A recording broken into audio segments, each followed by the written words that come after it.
and welcome to the Love MEESH Podcast. I'm your host, Meesh. It is a billion podcasts to listen to, and the universe guided you right here to this one.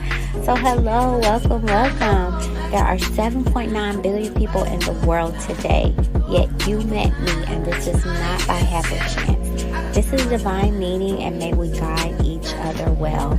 Now, I am in this world, but I am not of it. On this podcast, you're going to hear topics about both the spiritual world as well as the earthly world. My goal is to keep learning and evolving and spreading love. Hey loves, and welcome to another episode of the Love MEESH Podcast. We are going to continue with part 4 of Last Name Jackson and what does it mean. I wanted to just share with you guys that I joined tpministries.org. Please check it out, where Brother Yusuf, which is my spiritual advisor from YouTube, teaches you how to change your nationality from Black to what it should be, which is American, Indian, Aboriginal. You use form SF-181. You update it with the Social Security Administration. I faxed everything over. I am good to go on everything now. I do American Indian. I am not Black. When you look at the names like American, Black, white, they all point back to a continent of where your native people originally came from. And surprisingly, white, it has Africa there. So you will see a lot of Black people professing that they're white.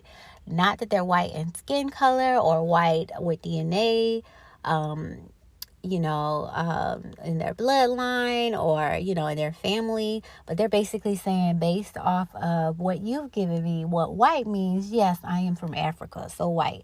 I didn't want to go that route. I'm actually saddened by their culture and history, and I just don't want anything to do with it.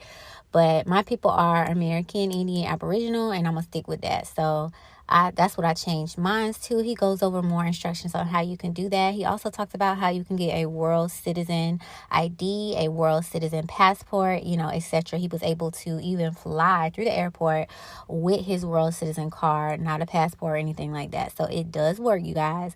That's one of the next things that I plan on doing so that I can continue my journey on being a sovereign citizen.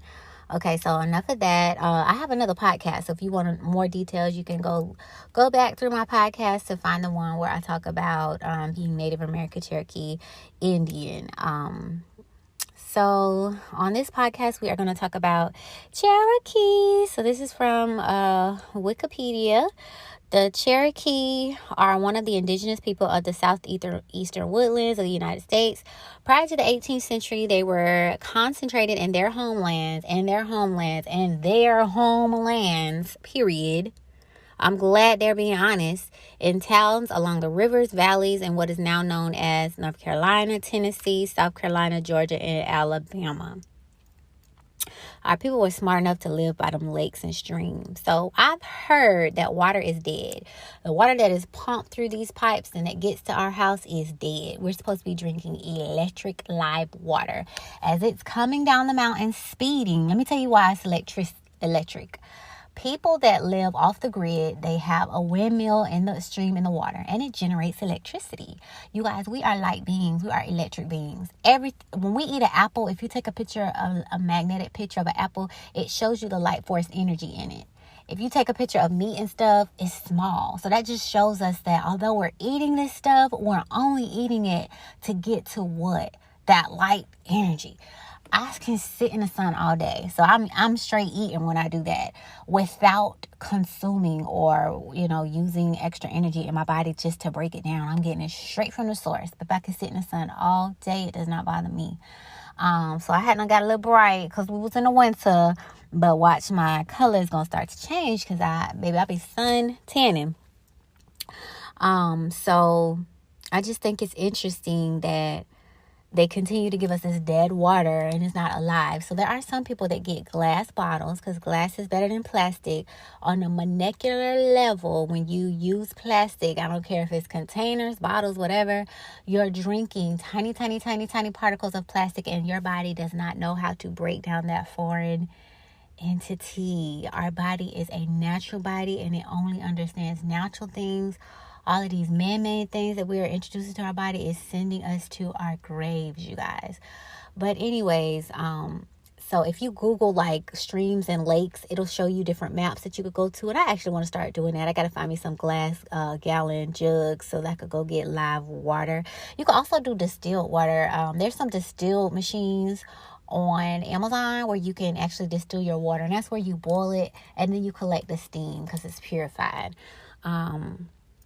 So let me keep going. He believes that the origin of the Iroquois language was likely split between the northern and the southern Iroquois language more than 4,000 years ago. Of course, I think it was longer than that. Let's see. The Cherokee language for Cherokee people is Aniwaya. Okay. Which translates to principal people. So many theories, though all unproven, about the origin of Cherokee, it may have originally been derived from one of the competitive tribes in the area. For instance, the Choctaw people means the people who live in the mountains. The Choctaw Chalakee, people from the mountains. The Choctaw Chula-Akabe means the people who live in the cave. I like how their names have meanings. The Cherokee did live along rivers in mountainous areas. Okay, so let's see here. Let me keep going. So, no. The Cherokee occupied numerous towns throughout the river valleys and mountain ridges of their homelands. I love that. Of their homelands. Thank you. What we call the lower towns were found in present-day South Carolina, the Cooey River, called the Savannah River in the lower portion. You see how they changed all these names? That is not that river's name. That river name is not no Savannah. Savannah is not no native name. Let's see. The Native Americans cultivated plants such as marsh elder, does that remind y'all of elderberry, lamb squatter, pigweed, sunflower, squash. People created new art forms such as shell gourds. They adopted new technologies and developed an elaborate cycle of religious ceremonies. Let's see. Let me keep going.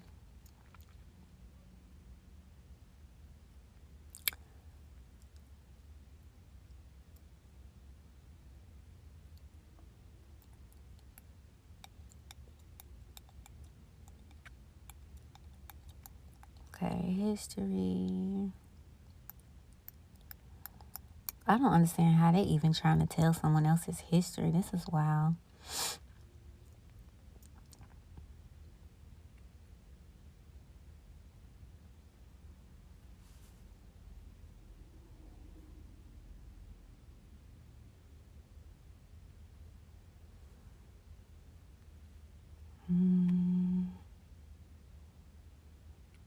The Cherokee, this is interesting. The Cherokee are of middle stature.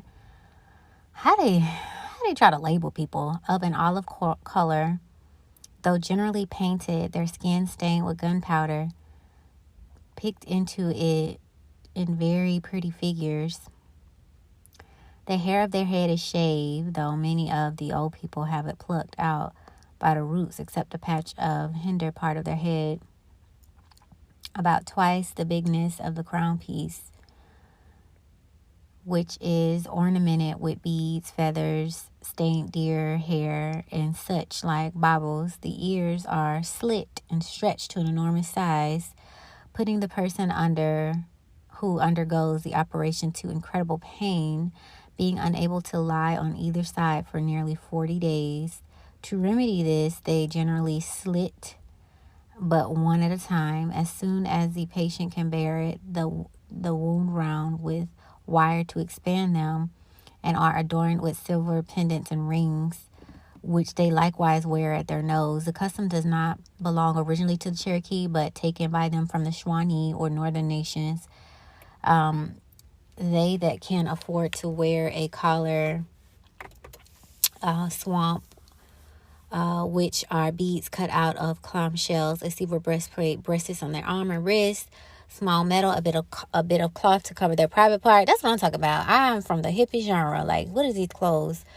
a shirt of the English make, a sort of cloth boot, moccasins, which are shoes of a make particular to the American, ornamented with porcupine quills, a large mantle or match coat thrown over all, complete their dress at home.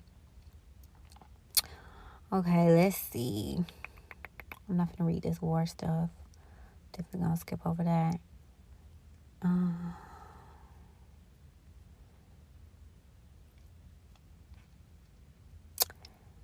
They got so much history about these people. Okay, culture.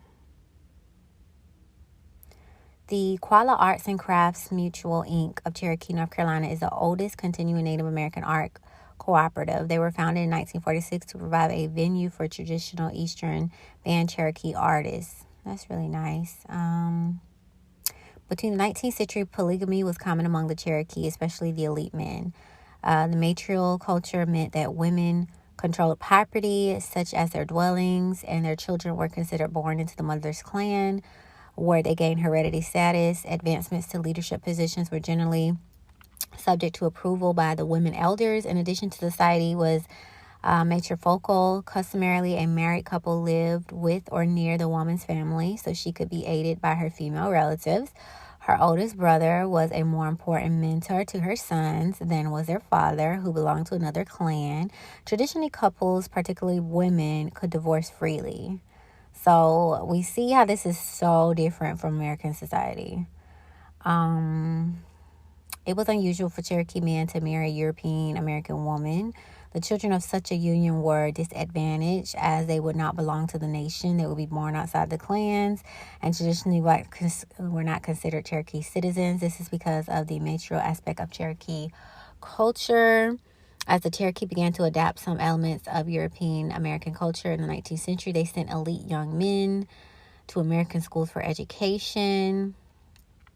In the late 19th century, the U.S. government put new restrictions on marriage between a Cherokee and non-Cherokee. Sounds familiar, although it was still relatively common. A European American man could legally marry a Cherokee woman by petitioning the court after gaining the approval of 10 of her blood relatives. Once married, the man had a status as an intermarried white, a member of the Cherokee tribe with restricted rights. For instance, he could not hold any tribal office. He remained a citizen under the laws of the United States. Common law marriages were more popular, such as intermarried whites. They were listed in separate category on the registers of droits rolls, prepared for allotment of plots of land to the individual households, members of the tribe. In the early 10th century, federal policy of assimilation of the Native Americans. Gender roles. Men and women have historically played important, yet at times different roles in Cherokee society. Historically, women have primarily been the head of the household, owning the home and the land, farmers of the family's land, and mothers of the clans. As in many Native American cultures, Cherokee women are honored as life givers. They are honored, y'all. Cherokee women are honored as life givers, as givers and nurturers of life via childbirth and the growing of plants, and community leaders as clan mothers. Women are traditionally community leaders in Cherokee communities. Some have served as warriors, both historically and in contemporary culture and military service. Cherokee women are regarded as traditional keepers and responsible for cultural preservation.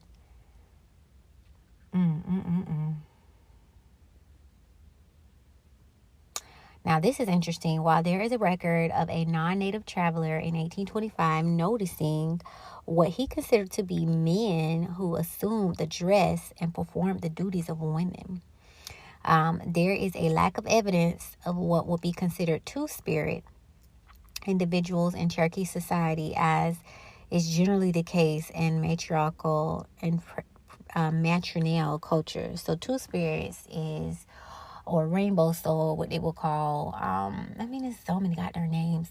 A person that doesn't want to say I'm all men or all women, but they are equally balanced in their feminine and masculine energy. I guess the best way I could say it.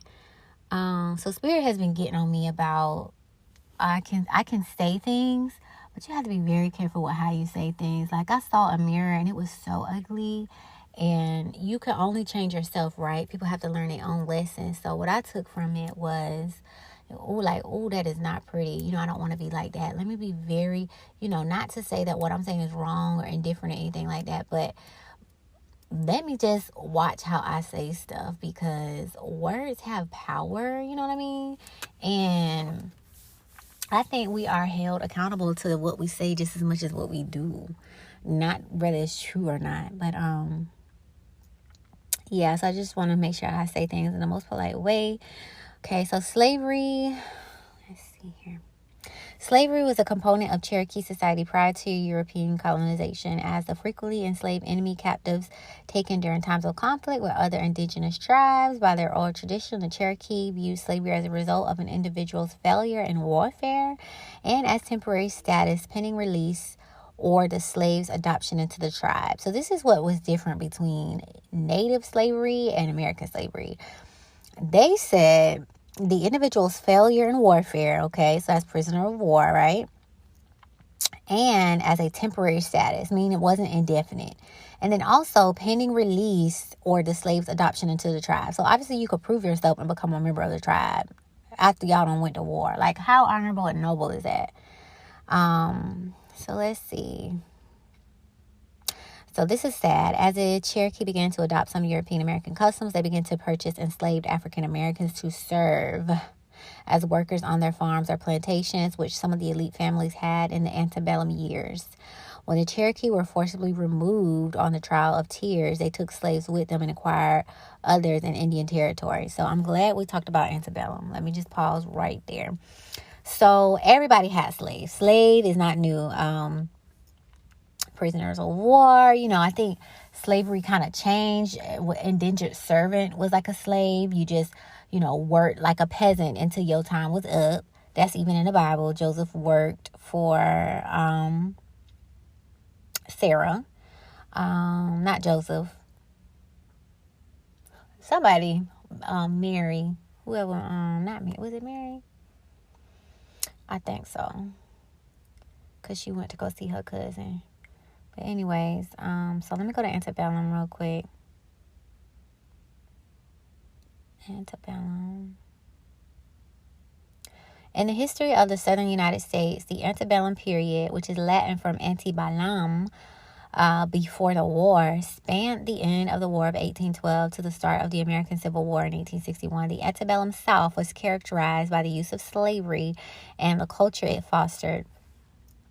As the era proceeded, Southern intellectuals and leaders gradually shifted from portraying slavery as an embarrassing and temporary system to a full-on defense of slavery as a positive good, and harshly criticized by the budding abolitionist movement. Like, really, these people are sick in the head. So there was a movie called Antebellum. If you haven't seen it, check it out. It shows, because I was like, I'm not looking at almost slave movies, but it is modern. An African American woman who's like speaking out against, the injustice of African Americans is kidnapped, and she is sent to a freaking plantation, like today in 2023. And sometimes when I'm driving and I'll see private property don't enter, I just wonder to myself, like, could it be captured people there? You know what I mean? Is that where the missing kids are, and they telling us don't go because it's private land? Like, who is monitoring these private areas? Like, I feel like the government, the military should be knocking on our doors and patrolling and just making sure people are doing what they're supposed to do, because she was literally in an area where they enact the war. Like, they really are pretending like this war is going on. But instead of pretending, they got real slaves and they raping them and putting them on shackles and they working. Like, bitch, this is some real fucking shit. And I don't think movies are just movies. So who escaped and sold the story to be put in a movie and we like, oh, that was a good movie? No, bitch. These people is reenacting this shit today. And I'm going to tell you how I know I'm right. Airbnb has been under fire for renting out slave cabins, and now they're saying they will no longer do that. No, bitch, you wanted to do it and you collected that money, but because it's the news and you don't look good, now you don't want to do it. Like, that's what I can't stand. Like, if you don't want to do something, you don't do it. You don't not do it now that you done got caught. Oh, let's not rent out the fucking slave cabins. Who would want to stay there? You better take some motherfucking pictures and move on. Like, what? Like, this was people's lives for over 400 years, and you want to stay there? I think not. You better go get a cabin like the Girl Scouts. So anyways, I just thought that was interesting. So let me come back. Fugitive slaves. So in the United States, fugitive slaves or runaway slaves were terms used in the 18th and 19th century to describe people who fled slavery. The term also refers to the Federal Fugitive Slave Acts of 1793 and 1850. Such people are also called freedom seekers to avoid implying that the slave had committed a crime and that the slaveholder was the injured party.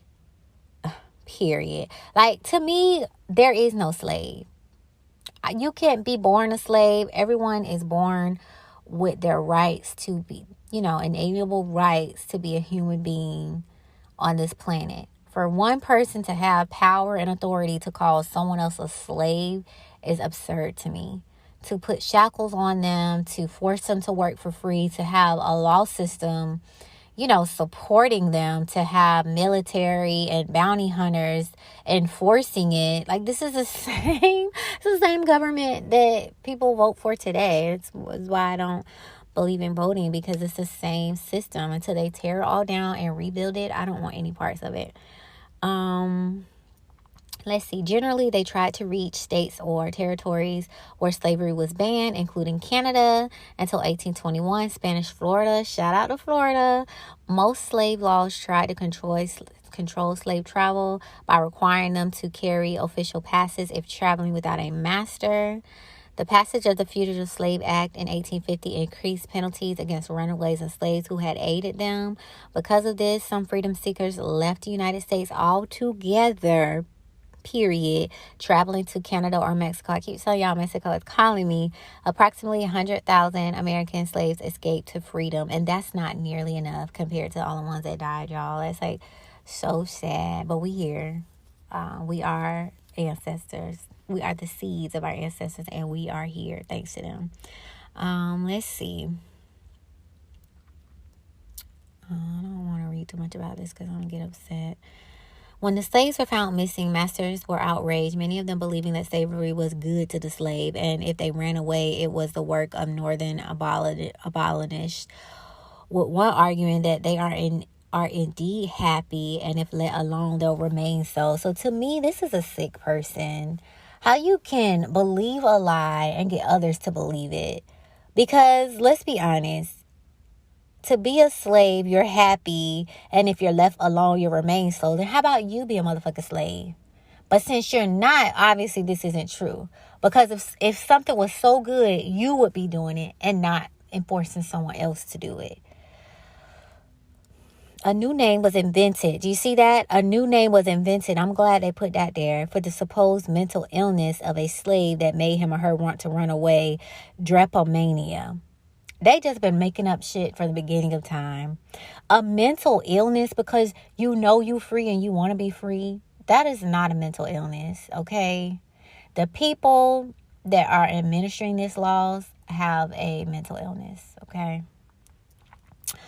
Flyers will be put up, advertisements placed in newspapers, rewards offered, and posties sent out to find him or her slave catchers. Under the new Fugitive Slave Act, they could now send federal marshals into the north to extract them.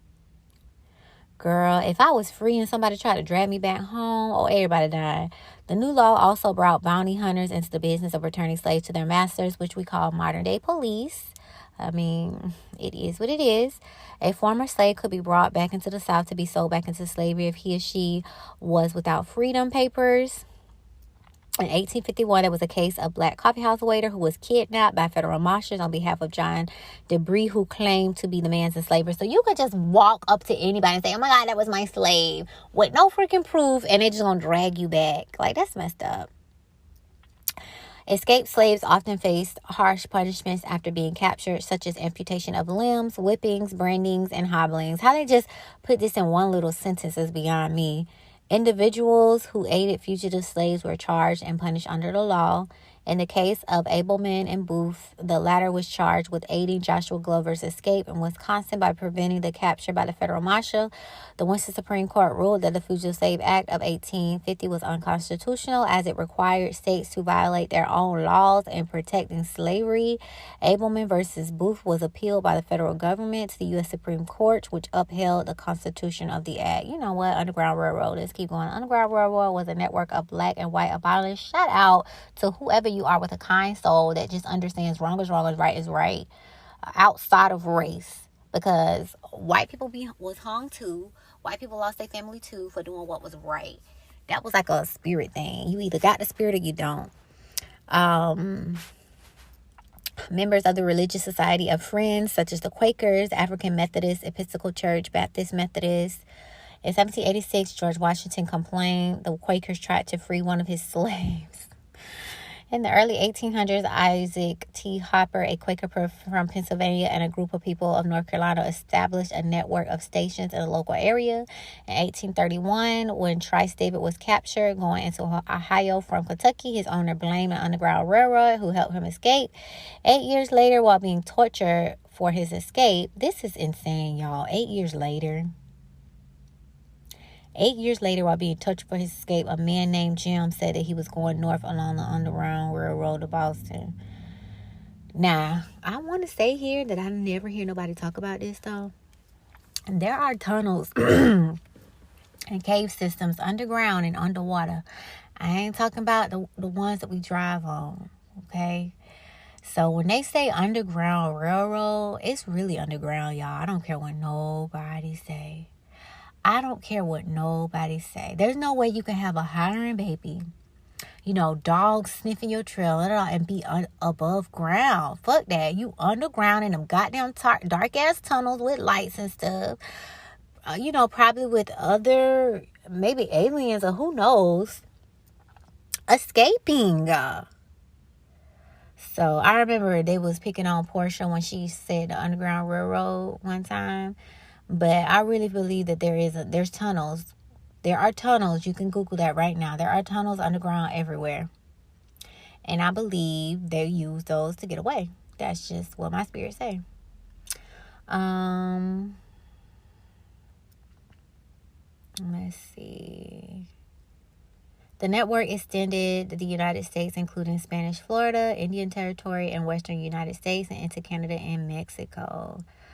The Underground Railroad was an escape route that would assist fugitive enslaved African Americans in arriving in the northern states. However, with the passage of the Fugitive Slave Act of 1850, as well as other laws aiding the southern states in the capture of runaway slaves, it became a mechanism to reach Canada. Canada was a safe haven for African American slaves because they had already abolished slavery by 1783. Blacks in Canada were also provided equal protection under the law. The well-known Underground Railroad conductor Harriet Tubman, yes, mama, is said to have led approximately 300 slaves to Canada. A lot more lies they tell. In some cases, freedom seekers immigrated to Europe and the Caribbean islands. That's why our people are everywhere, y'all. Let's see here.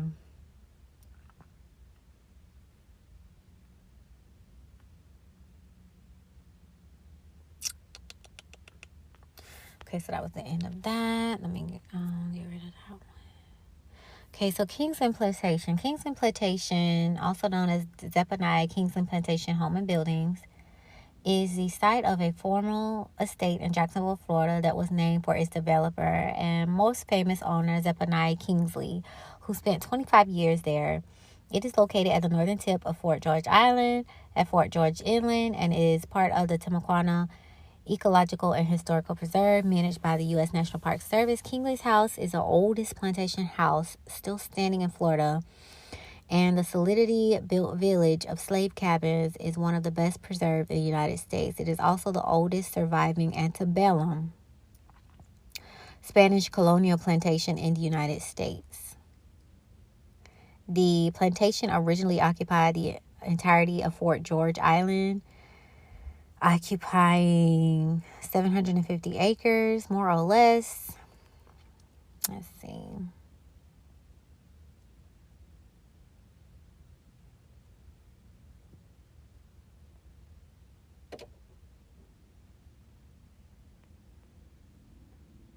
Kingsley's plantation was not Kingsley only or even his primary plantation. Wow. In 1836, he moved his entire family from Florida after it was acquired by the U.S. and Kingsley's free blacks were unwanted to a plantation called Mayoesco de Coya at the time in Haiti. But from the 1840s in the Dominican Republic. In contrast with the Kingsley plantation, little remains of Magor de Coya. What? Let's see here. Fort George Island is located in Duval County, several miles northeast of downtown Jacksonville. It is surrounded by Little Talbot Island and the Nassau River. The North Atlantic coast of Florida has been inhabited for 12,000 years. When Spanish explorer Juan Ponce de Leon landed near Cape Canaveral in 1513. Ownership of Florida transferred to the United Kingdom in 1763. Spanish settlers had established missions, including one at Fort George. In 1793, American Revolution veteran John Lightning McQueen was lured to Fort George Island from South Carolina by the Spanish government, which rewarded McQueen with the island. McQueen settled with 300 slaves and constructed a large house in a unique agriculture style, exhibiting 4-corner pavilions surrounding a great room. McQueen was soon bankrupt due to his misfortune, and the position of the plantation was turned over to John McIntosh. Do you see this? So there is this meme going around where an actor who always plays slave owners in movies, ironically, is being sued for reparations. And I put on there, okay, where's the line, period? Because I remember telling my sister a lot of CEOs were stepping down. And I just could not understand, like, you work so hard to climb the ladder and you just gonna, baby, you just gonna step down? Like, what's going on? So one, I feel like they knew COVID was coming and, probably didn't get the damn shot themselves, trying to tell everybody else to get it. But two, if these companies are finna be sued for reparations, like he is, not the company, but him personally, they gonna lose all their goddamn money. So McIntosh, y'all have heard that name before, McIntosh. So my whole argument is, slavery was done. We are where we are now. But a lot of these companies are still existing, not because they were startup companies from today with inequality, but they were startup companies from the injustices of slavery. And that money is how many years long? And I don't see no charities going around saying, you are an ancestor of slaves. My family have bloody hands. Let me do some good stuff for the community. I don't see none of that going around. So just remember that, McIntosh. I bet they have money, blood money is what I call it. So let me see.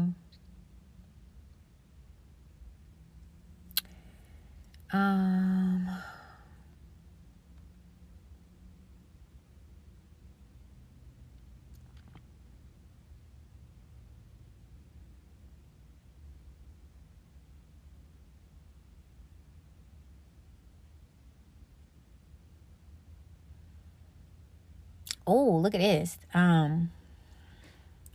Two of them, okay, let me go. He purchased the land and buildings for $7,000 in 1817, equivalent to $118,752 today. Kingsley owned several plantations around the lower St. Johns River and what is today Jacksonville and Drayton Island, Central Florida. Two of them may have been managed part-time by his wife, a former slave named Anna Magadijai.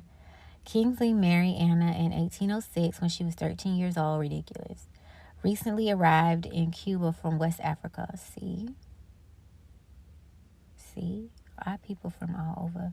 He freed her in 1811 and charged her with running his Laurel Grove plantation at Doctors Lake in modern-day Orange Park. His legal emancipation submitted to the Spanish colonial government read, "Let it be known that I possessed a slave, a black woman called Anna, around 18 years of age," which he lied. she was 13.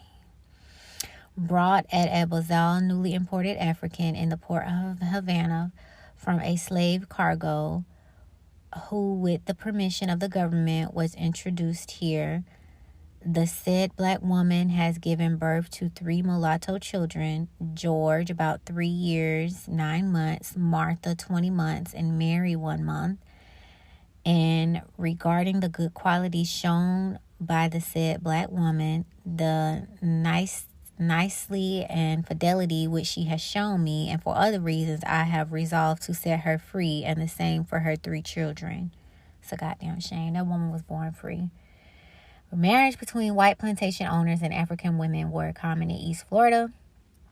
Spanish government provided for a separate class of free people of color and encouraged slaves to purchase their freedom. Slavery under Spain and Florida was not considered a lifelong condition. This is what I'm talking about.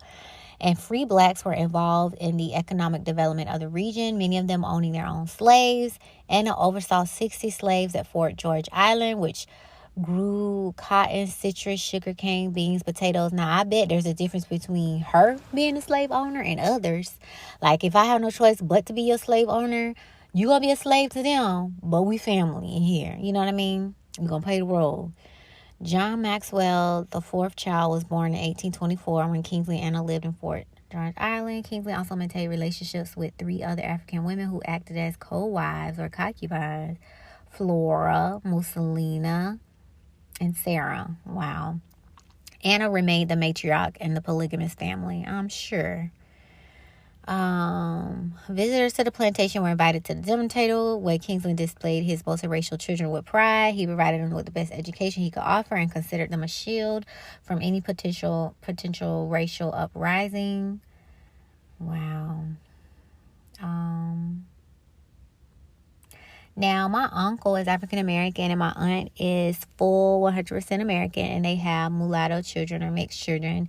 And I would, just like to be a fly on the wall to see, like, what is the experience of life as a half white person, half black person? Because you hear arguments on both sides. Do you feel torn? Do you side with your mother, your father? Do you just stick with the community that's in between? I'm pretty sure that is interesting. Then the Florida Council passed laws that forbade interracial marriage and inheriting the property of the free blacks of mixed race descendants to avoid difficulties with the new government, in which he termed its spirit of intolerant prejudice. Yeah, right. Let's see.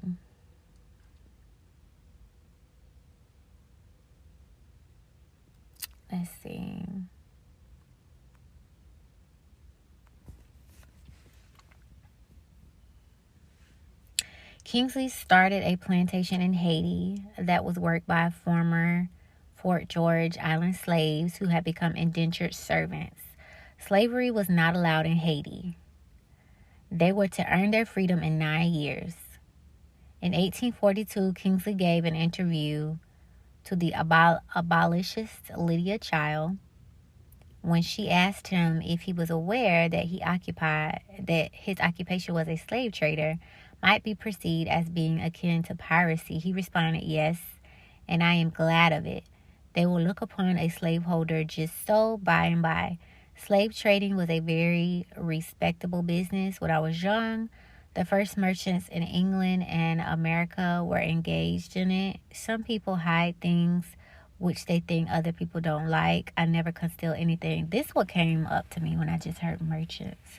So the merchants of yesteryear were sea merchants bringing slaves, wherever they need to go. Now we have merchants today, but they are trading products. Now, we have all heard stories where those cargoes are open and there's bodies in there. So, I don't know how I feel about that. Like, this shit is still going on. Okay, so let me,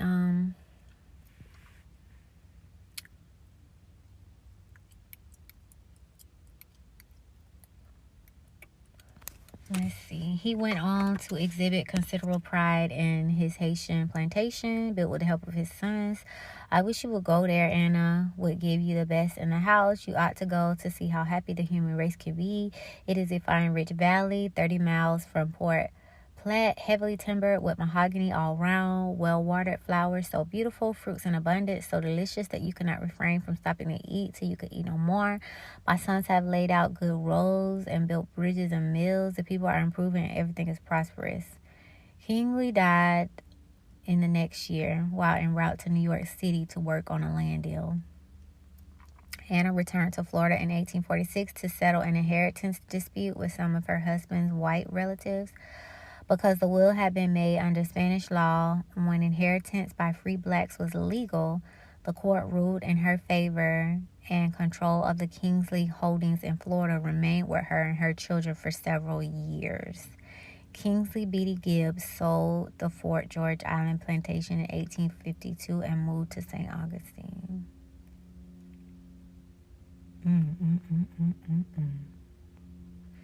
Esther Bartley, born a slave on the plantation, shown living on the grounds in the early 20th century. Child. Anna J. moved with about 70 former slaves to Arlington neighborhood of Jacksonville to live out her remaining years. The ownership of the island and farms immediately followed. Its sale by Gibbs is unknown, but after the American Civil War, the Freedmen's Bureau managed the island, and recently emancipated freedom lived in the former slave quarters and farmed the land.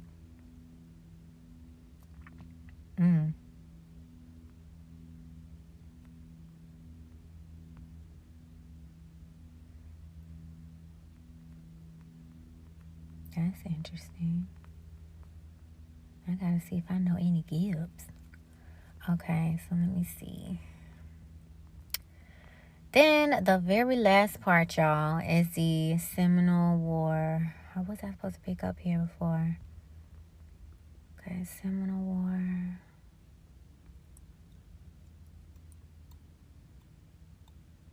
First Seminole War, Second Seminole War, Third Seminole War. God darn. Man, I got Seminole blood in my veins, baby. Let's just talk about the third one. The Third Seminole War, 1855 to 1858. Southwest Florida led the increasing tension with Seminoles living in the area. In December 1855, U.S. Army personnel located and destroyed a large Seminole plantation west of the Everglades, perhaps to deliberately provoke a violent response that would result in the removal of the remaining Seminole citizens for that region. Holata Miko, a Seminole leader known as Billy Bowlegs by the whites, responded with a raid near Fort Myers, leading to a series of retaliation raids and small skirmishes with no large battle fought. Once again, the United States military strategy was to target Seminole civilians by destroying their food supply. Hello, I don't know if y'all been hearing about the food supply. The same blueprint. By 1858, most of the remaining Seminoles, war-weary and facing starvation, acquiesced to being removed to the Indian Territory in exchange for promises of safe passage and cash payments. An estimated 200 to 500 Seminoles in small family bands still refused to leave and retreated deep into the Everglades and the Big Cypress Swamp to live on land considered unsuitable by American settlers. You know what? This will make anybody mad if you know that these are your people. So I guess we was able to conclude with podcast number 4. If you go on Ancestry.com, I think you get a free child. You will see that your heritage goes back further than you could ever imagine. I feel like a lot of the world is mixed now, and most of it was mixed, not because of love, but because of rape. So let's just talk about the origins, though. A lot of African Americans have either Native American, Indigenous American blood, African blood, or mixed. Because as we've heard through all 4 of these podcasts, the natives were here. They traded with the Africans. They had African slaves. The African slaves were free. They married between the whites and the Indians. So it's like a mixture all there. But I hope what we got from all these podcasts was, number one, this was these people land. Number two, the government that we are under today will give you diseases, will destroy your food, will cause quarrel between you and your people, and will tell you to freaking leave and steal your shit. Period. And then here we are today, fast forward, although we know the history very well, no one has decided to go to court to rectify this wrong. No one wants to give the land back, give the money back, shut the companies down. It just kind of is what it is. And I think that is like the sore in my thorn. Like, a lot of these companies still exist today. You cannot pay me any amount of money to open up an account with 3/5 Bank. Are you freaking kidding? It's like they laughing in our face, like 3/5 of a slave. That company still exists today. A lot of insurance companies. Whether your slave was dead or alive, they cut you a check, and we signing up with these companies today. Are you kidding me? So yeah, tear it all down and build it back up. That's the only way you can rectify things like that, in my opinion. But until then, I'm gonna continue my journey on being a sovereign citizen, learning more about my Native American heritage and African heritage, my Native American gods, my Yoruba African gods, and just getting back to the root of who I am. And I cannot make this stuff. This stuff just comes to me. Spirit got me getting all these books and stuff. Like, okay, this whole time I haven't been searching Seminole or African, but the energies are energizing, y'all, because it's not just me. And when I look online, it's like a lot of people, we on the same wave, so I know I'm not alone. But I hope you guys took something from this episode. You know, always take what resonates with you and leave what doesn't. It's okay. Hopefully you learned something new, and I'll be back with another podcast episode soon.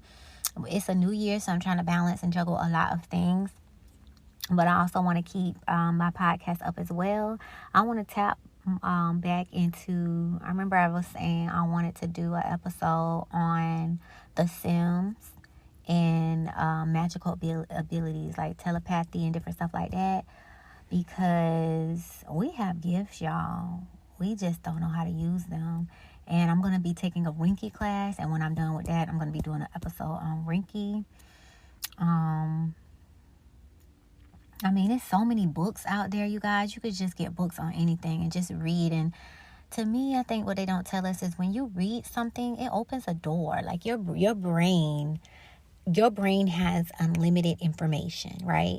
But if it were to give it to you all right now, you would crash. Like you can't handle it. So a lot of doors stay closed until you get keys to open them. When you get keys to open them, you have access to it to be able to open it. But if you never get those keys, that door, you won't even know the door exists, is what I'm trying to say. So a lot of these paths that I went down, veganism, going to college, learning about how the government works, all of my career paths, just like they're opening doors to, that I didn't even know existed. And I'm able to dive deep and learn information. And I'm just trying to pass out keys, y'all. Sprinkle. Like, I'm not the type of person that will learn something and keep it to myself. Like, I am a sharer. I am a mouthpiece. Baby, this throat chakra be chakring. But I just be having passion sometimes. And I don't mean it in a maybe evil or negative way, but it is what it is. Like, if you killed someone, at the end of the day, baby, you killed someone. People can forgive you and they can move on, but it is what it is. You can't pretty that up. You know what I mean? It just is. So I will catch you guys on the next episode. Thank you for tuning in. I mean, there's so many podcasts out there, and y'all are listening to this one. Spirit definitely guided you here. I think that's how everything works. Nothing is coincidental.